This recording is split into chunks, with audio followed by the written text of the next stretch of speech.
Welcome to Three Geeks. Freaky. Welcome to Three Geeks podcast. We are missing Max and Philip this evening. I know Max is sick somewhere from all this wonderful weather that we're having in Ohio. Somewhere. Not And exactly sure where, but He's Philip, hanging out. Oh, Philip is MIA. So we're here, the four of us. I want to give a quick shout out to Mike. I got the honor of doing a vocal thing for him on Mike McG TV at YouTube. Check that out. It's I reprised my role as Leonardo, my wonderful voice talents. And also today we spent about a half an hour chatting Star Wars, what we hope to see, what we dislike, which we'll probably cover a little bit of that this evening as well. But check those out for sure. Also, check out Mike's review of The Ridiculous Six. He really loved watching it and sharing his pain with everybody. So check that out for sure. Maybe before you watch the movie, from what I've heard. long story short, just watch my review and don't bother with the ridiculous six. Anyway, let's just get into it. Let's start with the Turtles trailer. I'm going to go to you first, Mike. What did you think? Here's the thing is like I am very forgiving once you show a giant mutant warthog and a rhinoceros riding in a tank and shooting at turtles on a river. It's like, at least now it looks like it's gonna be silly, zany fun. Like with the first one, when the first trailers started coming out for the reboot, they were sometimes really dark and gritty, focusing a lot on April, and people were like, the new look turtles are weird and realistic looking. God, they don't look like cartoons. I think people have kind of acclimated to the look of the turtles finally, because I'm not hearing a lot of people be like, oh, they're still ugly as hell. They're just like, okay, they're back. And I like seeing the turtles actually seem to have like more of a focus in this. It's good to see that Shredder will be an actual villain in this, hopefully. It's good to see Arrow as Casey Jones. Hopefully, this can prove if he can handle himself on the big screen, and hopefully, a lot of his charm and swagger can carry over into it. Tyler Perry's there. Hopefully, we get Gone Girl Tyler Perry and not Medea's Christmas Tyler Perry. And yeah, Bebop and Rocksteady. Yeah, a lot of people were kind of saying like, well, the CGI looks pretty bad. They still have a fair amount of months to touch up on stuff, I'm sure. But for what it is, you knew there was going to be all CGI effects wizardry anyways. I'm all about it. And like I said, I'm all about the Turtles just becoming fun now at this point. We're never going to get a dark, serious, gritty Turtles movie that in line with the original Eastman and Laird material. That day's far gone and can only be seen in like fan films now. So if we're just gonna have silly fun turtles, we might as well have silly fun turtles. Just don't bring back Keno. Fuck that kid. Keno, that was my favorite part when I was a kid. Dan, your thoughts on Turtles 2? I have not yet acclimated to how the turtles look in this. It looks awful. Periscope would have lasted like 5 seconds more. You would have seen that I would have typed. It looks fucking terrible. I don't know. I mean, I can't get into it. I just can't. They all look like. I mean, I'd say the word mutant, but they're supposed to be mutants. So they all look just awful. And I can't even look at what's going on in the rest of the trailer because the turtles look awful. Well, you're not alone. That's just me. I am more in the middle. So I went and saw the first Turtles movie expecting to hate it. And I didn't like it. I mean, not at all, really. But the parts with the Turtles, I found myself having fun anytime they showed the Turtles. And like Mike said, it looks like they're going to focus on the Turtles a little bit more in the second film, which I'm okay with. I'm happy. And the one thing, and I love Tony Shalhoub to death. I love Monk and everything that he brings to roles when he's in them. But he does not need to be playing Splinter. It's not Monk. You know what I mean? every time, Splinter came on the screen, kind of took me out of the first Turtles, and I know that he's back in the second one, so I'm not looking forward to that. But from what the trailer says, I got to call a spade a spade. It looks better than the first film, and I'm with Mike. I've gotten used to the way the Turtles look now. I don't think it's horrible like everybody else says as far as how they look. I'm curious as to how Bebop and Rocksteady are going to play out in this movie. I've been watching the cartoon a lot with my stepson, and they've changed the voices so radically in this trailer, it seems to me, and I don't know if that's going to bother me watching it, but we'll find out. Or maybe they didn't change it as bad as I thought they did, and we have two Dans now. But Rondell, your thoughts on the Turtles trailer? Never bothered to watch the first one. The Turtles threw me off, and just wasn't interested. But this time, Bebop Rocksteady, I'm like, okay, I'll watch it. I mean, it's going to draw me to it. I just want to see them in it. Other than that, I don't really have many expectations. Yeah, again, it looks fun, and that's what you want out of the Turtles film. I wouldn't say never say never. I would love to see Netflix get a hold of the old Eastman comic books and do a mini-series in the vein of Jessica Jones, because that could be fun.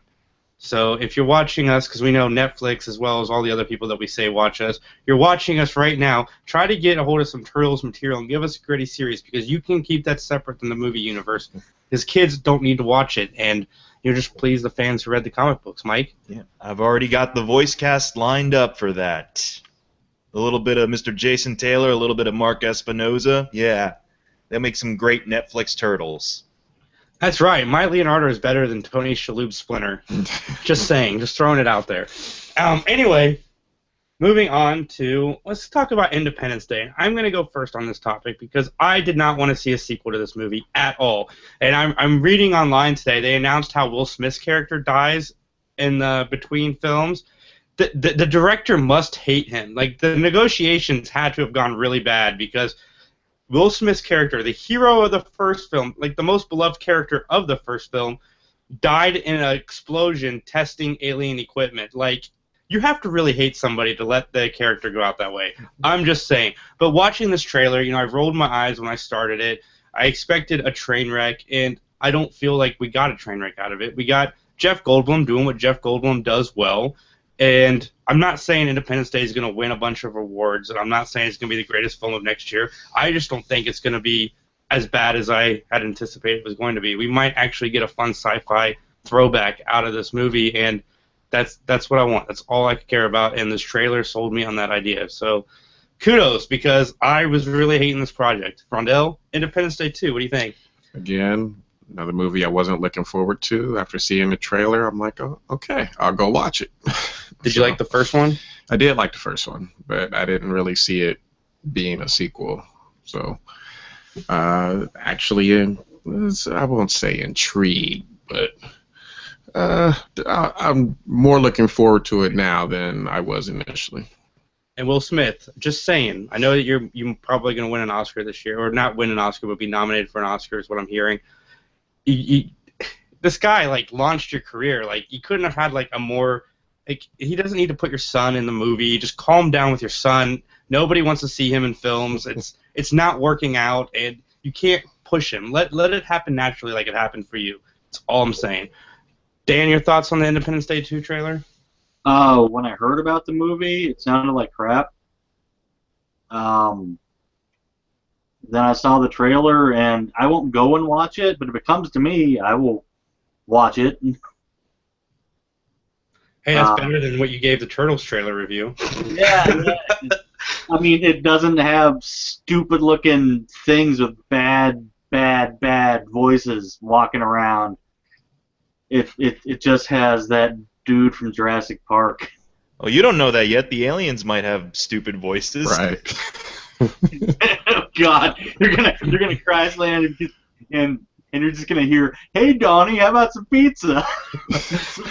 Fucking like squid-headed people are like gonna be wandering around. They managed to make the turtles aliens after all. Damn it! Yeah, there you go. Misa back, Jeff Goldblum.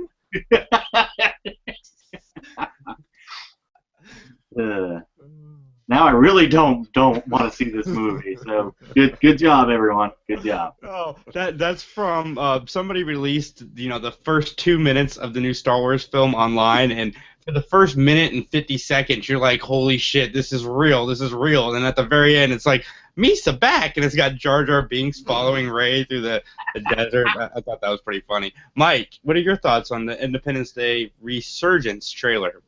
Very much like you, I think we said everything we needed to say with the first Independence Day, and really a sequel can only just be a sequel, you know.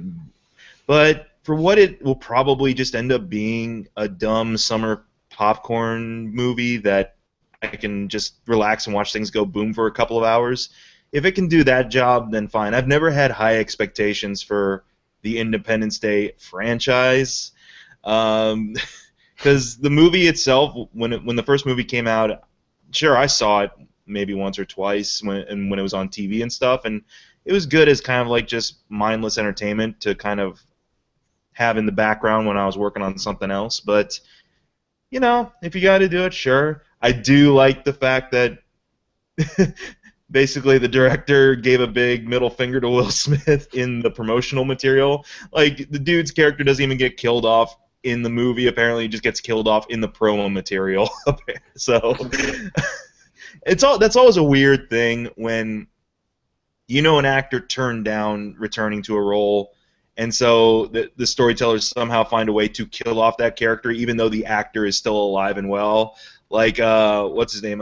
Schneider from Jaws, how he refused to come back for 3 and 4, and they have a picture of him in the background in Jaws: The Revenge, and his wife talks about how the fear of the shark is what killed him, which is horseshit.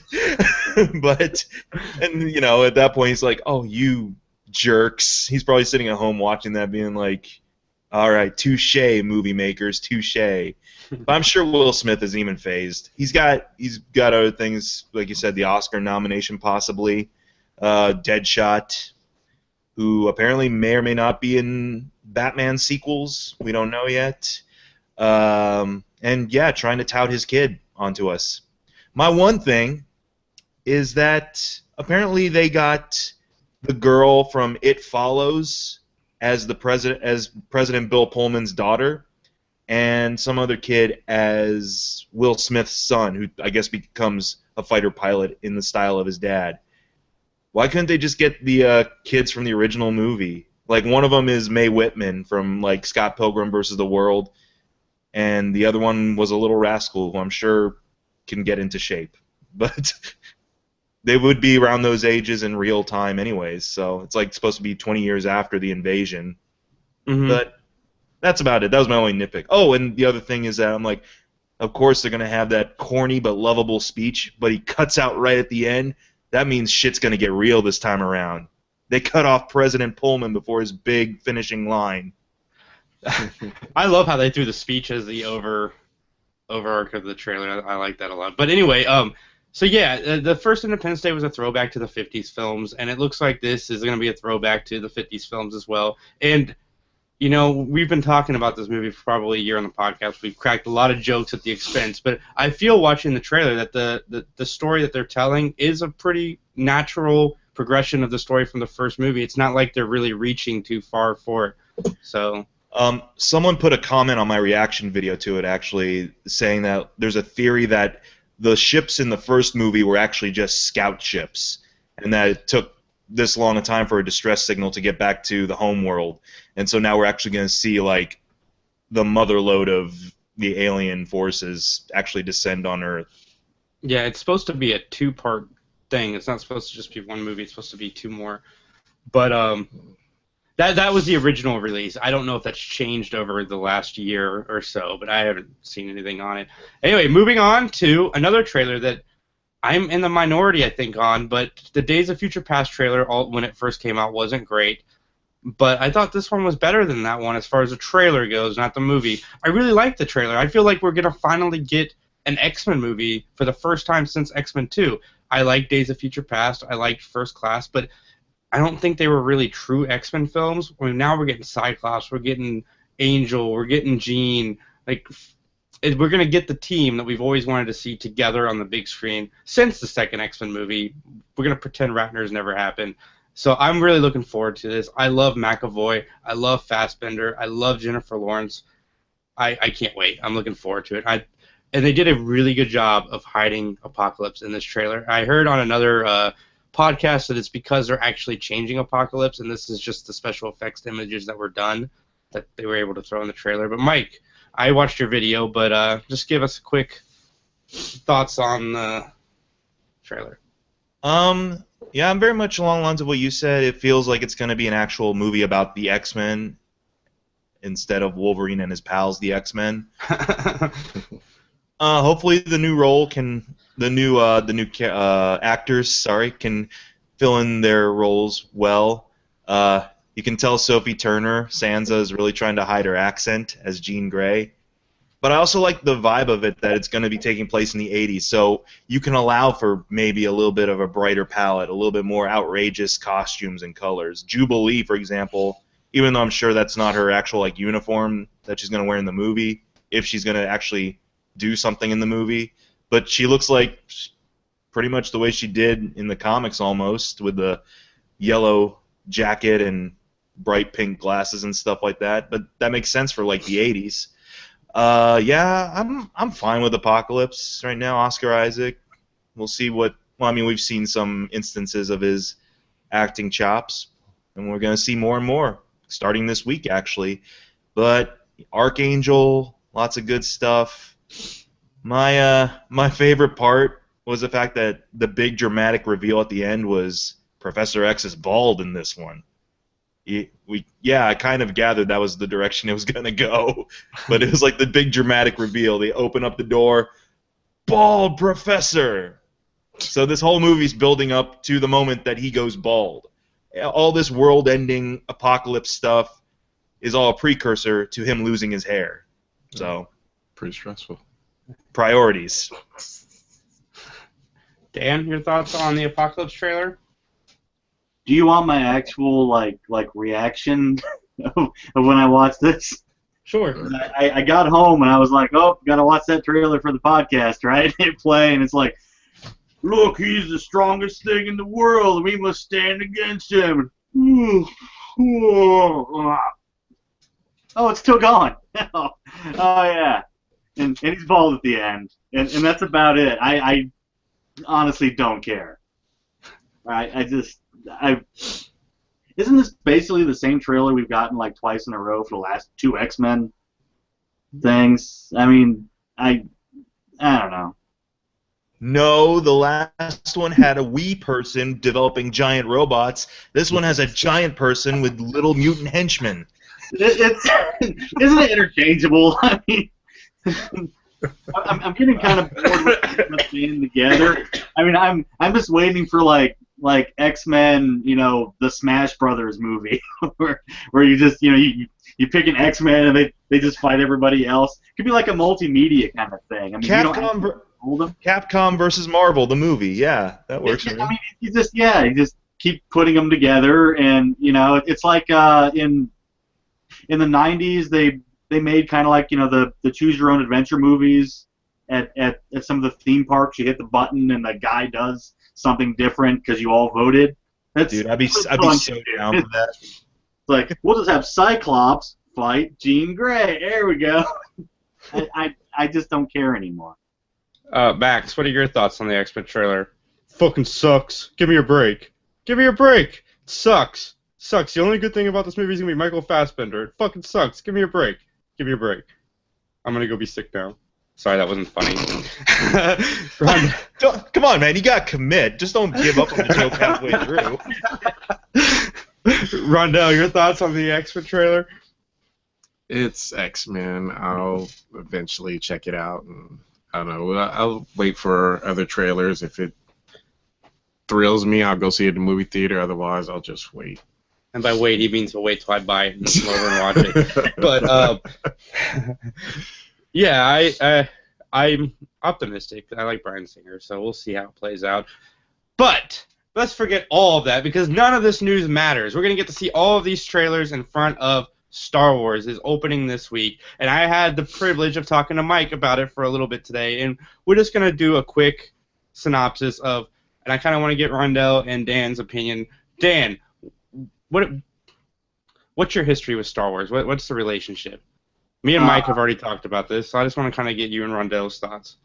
I grew up with the first two on a crappy VHS, like dubbed from HBO copy, and I saw Jedi in the theaters when I was a kid.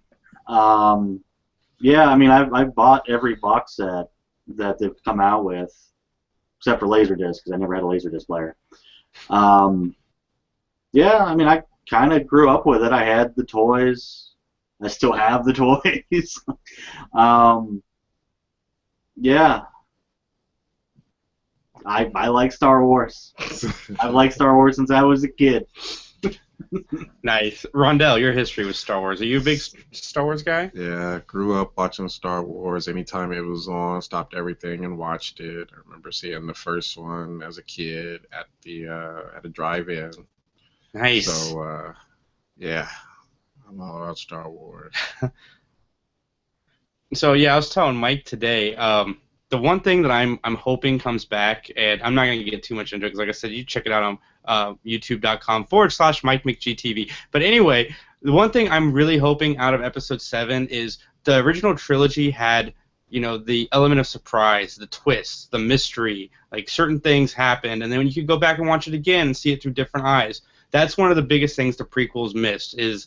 There wasn't a big reveal. Like, watching it again and watching it again, instead of looking at it through different eyes, you just looked at it and was like, I can't believe I liked this the first couple times I watched it. That's crazy. But, when you watch the original trilogy, you find out Vader is Luke and Leia's father. And then you go back and watch it again and be like, wow, Vader kind of, fucked up his kids. Like, he's about to torture his daughter.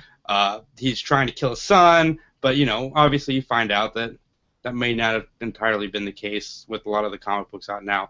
But I'm just saying, I hope with J.J. Abrams' past with mysteries, with Lost and Fringe and other stuff that he's done, Super 8, I'm hoping that he can bring that element of surprise and mystery back to the franchise and do it in a way that's less con reveal and more in vein of the original trilogy. That's kind of what I'm hoping for.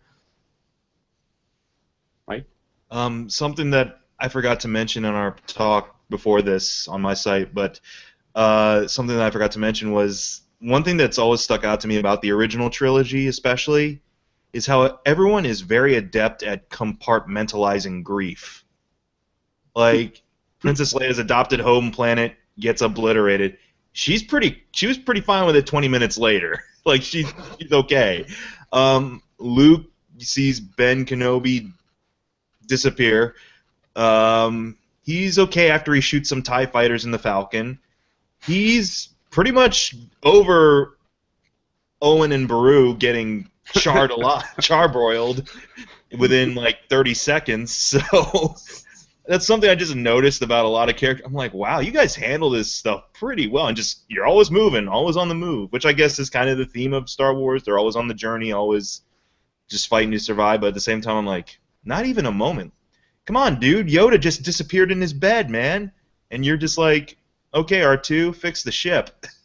Who's got time for grief, Mike? I mean, they got the rest of this movie to go through. I mean, they got... I'm not expecting all 5 stages or anything like that, but... I mean, it's just something along the way of them blowing up the giant round space station. That's...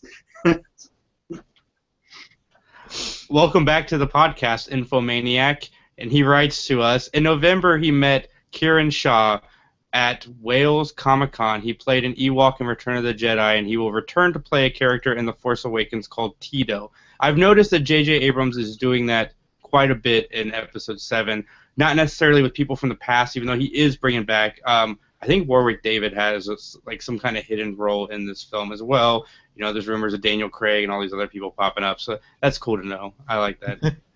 I want to see Warwick Davis come back as Wicket, but as grizzled, old, worn out Wicket. Like he's got an eye patch or whatever. Yub. I think Max said that. I think Max said that we were going to see. I can't remember, but I think we're going back to Endor, and I don't think it's going to be a pretty sight because that's where Vader's helmet was. That's where Kylo Ren is looking for. Obviously, he gets the helmet. And J.J. Abrams in an interview was recently asked if we were going to see Ewoks in the new Star Wars film, and then he replied back with a alive or dead. So I think we're going to see a lot of very sad Ewoks. Like one's in Kylo Ren's quarters as like a bearskin rug. Oh my god. Those are the kind of things you can hear when we do our Star Wars Christmas special review. But and we're doing that on December 23rd. Mike is coming into town, and we're all going to be in a room. It's going to be a great time. Uncle Scratchy's masturbation machine will make a return to the podcast. And I gotta say, I don't know if you guys checked out. I posted a link a while back. The Star Wars Force Awakens Christmas special, the hypothetical one from Funny or Die. That was actually pretty fun because they're just like, we don't know anything about the new movie, so we're just like, okay, hello BB-8, who may or may not be a good guy or a bad guy, and like all the special guest stars, they got trained to perform like Jefferson Starship type tune. They got Jason Alexander in the Art Carney role, or the B. Arthur role, I think, and it was pretty funny. It's funny. Dan, what are you kind of hoping to see in Episode 7 besides it not sucking? Dan? All right, Dan is having technical difficulties. Rondell, what are you hoping to see out of this Star Wars film? I want to know about the bad guy. Seriously. I'm curious as to what role Luke is actually going to play in this, and whether or not I'm going to see some Ewoks. I know some people, a lot of fans, don't care for the Ewoks. I like the Ewoks. As a kid growing up, that was my favorite part of those series, Ewok and R2-D2. So. Well, for your sake, I hope we don't go into Kylo Ren's den and see right, Ewok throw rug. Right. I feel really bad. Crush me there. Sorry. Rondell, I'm curious. Did you ever see any of the Ewok cartoon or the Ewoks TV specials? Saturday morning. Yeah, the Great Ewok Adventure or whatever that was. Good times. Good times. Good times. And in canon. It's true. Dan, what are you hoping to see from the Star Wars movies? I don't know. I mean, I'm pretty easy. Just don't give me a 20-minute pod race with Jar Jar like zapping his tongue and acting like it's high humor. I mean, I'd like to see a more serious thing with cool ass Jedis and lightsaber battles and ships and stuff. Basically, if you could take all the lights from the Speed Racer movie and just put it into Star Wars, I'd be happy. Nice. Dan, I agree with you. All that stuff is like all the fun stuff. But I gotta say, the entire time I was listening to you, your audio sounded just like an authentic Star Wars like communication. I was like, that was awesome. I like that. I'm having odd technical difficulties today. My bad. Whatever, it's authentic. It's like in the spirit of the film.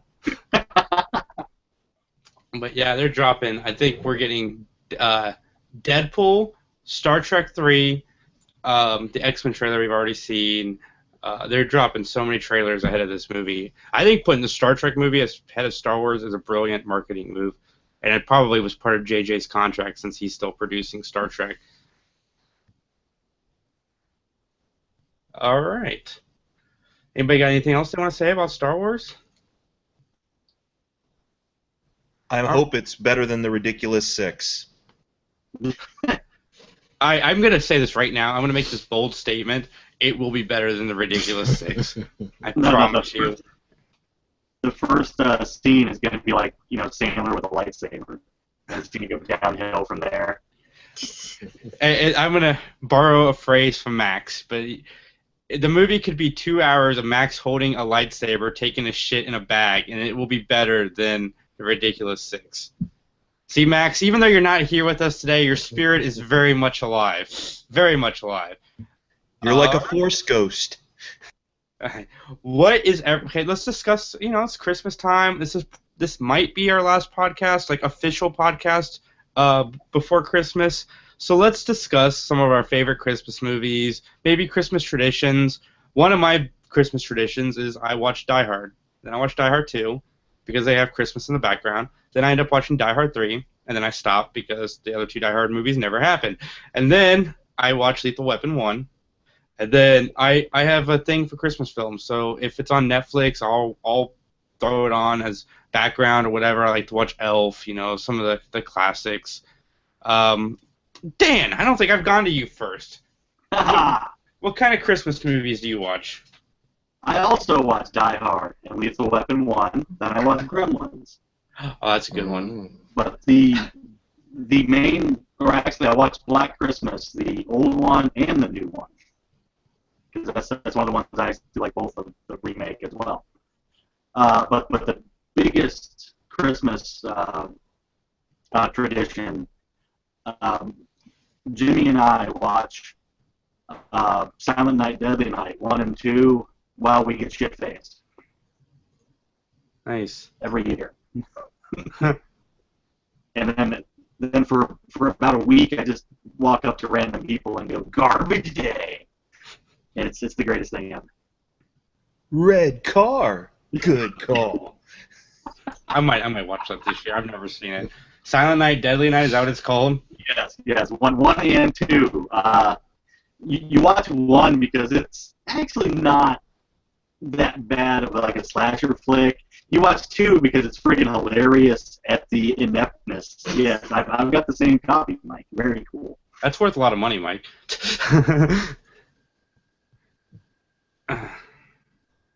All right, Mike?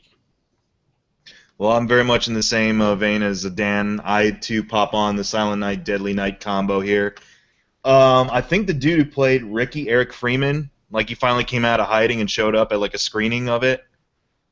Nice. Because that was, his only big role aside from showing up on Mad TV once or twice. Or, not Mad TV, but in Living Color once or twice.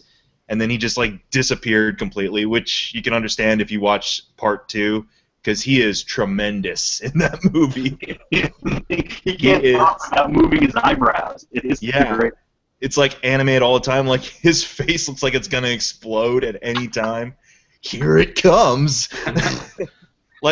For those who know about the Garbage Day meme and the Garbage Day clip, that is just the tip of the iceberg for that movie. A lot of his lines in that movie are memorable, and also the fact that Silent Night, Deadly Night Part 2 is only 50% of the movie, and the other 50% is just rehashing what happened in the first movie and literally showing you parts of the first movie for the first half of that. So it's a lot of kind of just cheesy bad movie fun, but I do genuinely like the original one too. Gremlins is another favorite of mine as well. You guys named all my favorites: the Die Hard movies, Gremlins, Silent Night, Deadly Night, and for sentimental purposes, because I like it so much, Charlie Brown Christmas, or Merry Christmas, Charlie Brown. I can't remember what it was called again. But every once in a while, I'll put on the Disney Christmas Carol with Scrooge McDuck as Uncle Scrooge. Oh, that's a good one. And my favorite part of it, Pete plays. This is my introduction to Pete from Disney. He plays the ghost of Christmas Future. Pulls off his hood as he's showing Scrooge's grave. Kicks Scrooge into the grave and lights a cigar and just blows smoke all over him. I'm just that guy's awesome. But yeah, Disney Christmas Carol is definitely up there too. Rondell, Christmas that's movies. A good one. Well, I mean, there's, of course, Charlie Brown, Die Hard, Gremlins, the Fishnet Lamp, Christmas. What is that? Christmas Story. Christmas Story. I always gotta watch Christmas that. Story. Yeah, you shoot your eye out. nothing better than that. That's pretty much it. Oh no, watched Elf. I should have watched that last night. And the usual. Growing up, watching all the little animated Rudolph the Red-Nosed Reindeer, Frosty the Snowman, the Abominable Snowman. I gotta watch those. Nice. I forgot to mention too. There's some new stuff too that's happening on Christmas now we could probably check out too. A Very Merry Christmas. I just got done watching that. That was pretty good. Yeah, a lot of the kids stuff is sweet and sentimental, but we're forgetting Dan, the most famous one of all, Santa Claus and the Ice Cream Bunny. Oh God, yeah. I just saw the riff tracks of that live last week. They're showing it again, I think, in the 15th. So go and see that. Santa Claus and the Easter Bunny. I need to watch that. That sounds terrific. But a Garfield Christmas. Ice Cream Bunny. Ice Cream Bunny. All right.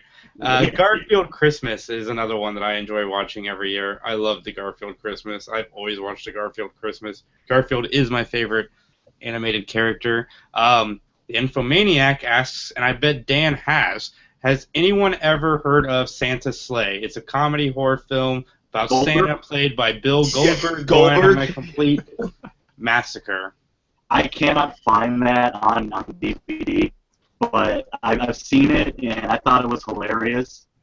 Because the first scene, right, you get like the most annoying family Christmas ever, and then Goldberg shows up as Santa Claus and kills them all. There's that one. There's like laughing, everybody else like staring and be like, "Holy shit!" Dude. I'm laughing. I like it. It's like, well, now especially since they released that movie. What was it, Krampus? That's out right now. Oh, yeah. It's about like anti-Santa Claus terrorizing this really horrible family. And for wrestling fans, the after credits sequence is Goldberg looking through Santa's list, and he looks at the camera and goes, "Who's next?" Nice. Another guilty pleasure is Tim Allen Christmas movies. I enjoy a Tim Allen Christmas movie from time to time. You've got like a ton of them. Like pretty much half of Tim Allen's stuff is Christmas films, but except for the Santa Claus 2, I can't watch that movie. Earlier tonight. Which one? I don't remember which one it was. It was one of the Santa Claus. I think it was the first one. Yeah, first one's fun. And then occasionally I'll throw in a Home Improvement episode from the past because they did a lot of Christmas stuff. Tim was always falling off the roof. You know, anything that takes me back to when I was a kid during this time, I can enjoy with my kids. That's where I go. But I need to watch Silent Night, Deadly Night. Now I need to watch this Santa Sleigh movie because they sound like a lot of fun. I think that's our cast for tonight. I send out get well wishes to Max, and I finally gotten a hold of Philip. He's also not feeling well. So from all of us, we hope you feel better. Star Wars Episode 7 is this week. We will have stuff on our channel to coincide with that. Check out Mike's YouTube channel, youtube.com/MikeMcGTV. Check out Animaniacs this week. Our Animaniacs episode was the highest rated it's been last week, so that's awesome. So thanks for the support. Our Star Wars review, or not review, we're not doing a review, we're doing a Riff Tracks commentary style Star Wars Christmas special. So tune in for that because that should be a lot of fun. Also, Mike's actually going to be in town for that. We're going to be doing like a little round table thing in my living room, which my wife hasn't completely signed off on, but she will be okay with it by the time we're done discussing it. Yeah, she's ride or die chick. I'll promise her something. There'll be a lot of alcohol flowing. If you want to send in any comments about the Star Wars, we'll read it during the thing. It'll be fun. So, yeah, check that out. Do some more stuff coming up. We've got our end of the year thing. We got the Oscar pre and post show, give our predictions and what we think of who actually won. And then our podcast might be back next Sunday. I know me and Philip can't make it, so if Max, Dan, and Mike want to do it, we'll be back next Sunday. And Infomaniac, you made it in right at the last second. Jingle All the Way with Arnold Schwarzenegger was always my favorite Christmas film. Best line in the film, you picked the wrong day. You, sir, are right. I just watched that for the first time, and that is a fun flick. Fun fact, did you know Larry the Cable Guy stars in the sequel? Anybody know they made a sequel? Yes. It's made by WWE Films. I may have to contend with Infomaniac, though. My favorite line from that is the whole, you just these cookies are the best over here. Put the cookie down! Anyway, please comment, like, share, rate, review this video. Check us out on iTunes. and have a great night. I'm going to try to stop the broadcast instead of exiting the cast like I usually do, so good night.